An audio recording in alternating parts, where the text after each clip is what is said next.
बोले श्री गोपाल कृष्ण भगवान की जय। श्रीमद् भगवत गीता 14वां अध्याय।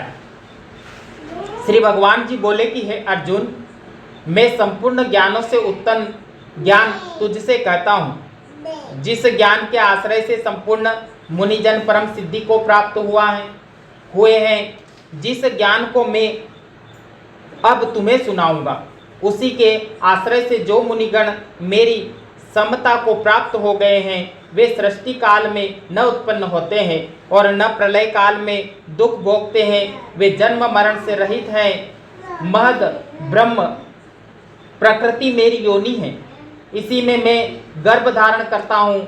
उसी गर्भ से संपूर्ण प्राणियों की उत्पत्ति होती है। हे कौन्ते, मनुष्य आदि जितने स्थावर जंगम प्राणी उत्पन्न करते हैं, उन सब की योनि प्रकृति है और मैं बीज देने वाला गर्भाधान करता पिता हूँ। हे महाबाहो, सतरज और तमोगुण ये तीनों प्रकृति से उत्पन्न हुए हैं। ये अविनाशी जीव को इस देह में बांधते हैं। है निष्पाप उन तीनों गुणों में से सतोगुण निर्मल, रोग रहित और शांति स्वरूप हैं। इसी से यह सतोगुण शांति कार्य, सुख और प्रकाश कार्य के ज्ञान से जीवों को बांधता है। है कौन्ते, रजोगुण को अनुरागात्मक जानो। यह तृष्णा और आसक्ति से उत्पन्न होता है और कर्म की वासना से जीव को बांध देता है। हे भारत, तमोगुण अज्ञान से उत्पन्न होता है और संपूर्ण प्राणियों को मोहने वाला होता है। यह प्रमाद, आलस्य और निद्रा द्वारा जीव को बांधता है। हे भारत, सत्वगुण जीव को सुख में प्रवृत्त करता है, रजोगुण कर्म करने में प्रवृत्त करता है और तमोगुण ज्ञान को आच्छादित कर प्रमाद में प्रवृत्त करता है। हे अर्जुन, जब रजोगुण और तमोगुण इन दोनों की पराजय कर सतोगुण की अधिकता होती है, तो वह सतोगुण प्राणियों को सुख और ज्ञान से युक्त कराता है। यही रजोगुण, सतोगुण और तमोगुण का पराभव करके जीव की तृष्णा आदि अपने कर्मों में प्रवृत्त करता है और इसी भांति तमोगुण, सतोगुण तथा रजोगुण का पराभव करके जीव को अपने आलस्य और शयन आदि कर्मों में लगाता है। जब देह में नेत्र आदि संपूर्ण द्वारों में रूप आदि का यथार्थ ज्ञान उत्पन्न होता है, तब सतोगुण की वृद्धि होती है। हे भरतवर्षभ, जब रजोगुण बढ़ता है, तब लोभ कार्य में प्रवृत्ति होती है। कर्मों का आरंभ, चित्त में अशांति और स्पृहा उत्पन्न होती है। हे कुरुनंदन, तमोगुण के बढ़ने पर ज्ञान का नाश, उद्यम का त्याग, प्रमोद अर्थात कर्तव्य कर्मों का त्याग और मिथ्या पदार्थों में प्रीति, ये सब बातें होने लगती हैं। सतोगुण की वृद्धि होने पर यदि प्राणी देह त्याग दे, तो वह ज्ञानियों के निर्मल लोकों को प्राप्त होता है। जो प्राणी रजोगुण में वृद्धि में मरता है, वह कर्मा सक्त मनुष्यों में जन्म लेता है।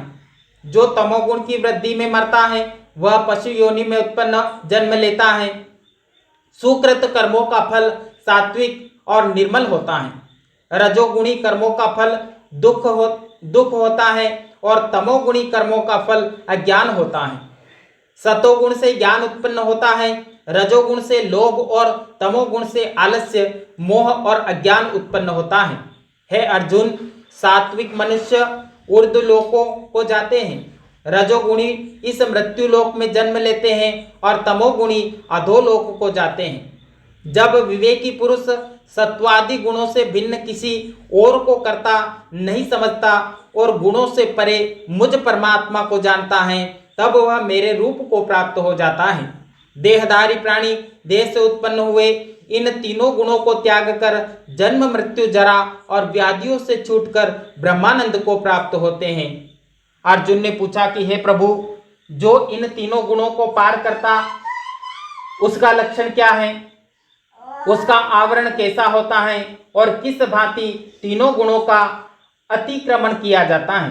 श्री भगवान जी बोले कि हे अर्जुन, सतोगुण, रजोगुण और तमोगुण के जो प्रकाश, प्रवृत्त और मोह रूप तीन कार्य हैं, इनके स्वतः प्रवृत्ति होने पर जो इनके त्याग की इच्छा नहीं करता और निवृत्त होने पर फिर ग्रहण की इच्छा नहीं करता, जो उदासीन की तरह हैं और सत्वादि गुणों के सुख दुख आदि रूप कार्यों से विचलित नहीं होता है, किंतु ऐसा जानता है कि ये अपने कार्यों में स्वतः ही प्रवृत्त रहते हैं। जो पुरुष ऐसा है और चंचल नहीं होता, जो मानसिक विकारों से रहित है, जिसको कंकर पत्थर और स्वर्ण एक समान दिखाई देता है, उसको प्रिय अप्रिय समान है, जो धैर्यवान है और जिसको स्तुति और निंदा समान लगती है, जो मान अपमान और शत्रु मित्र को समान जानता है और जो किसी कार्य का आरंभ नहीं करता, वह गुणातीत होता है।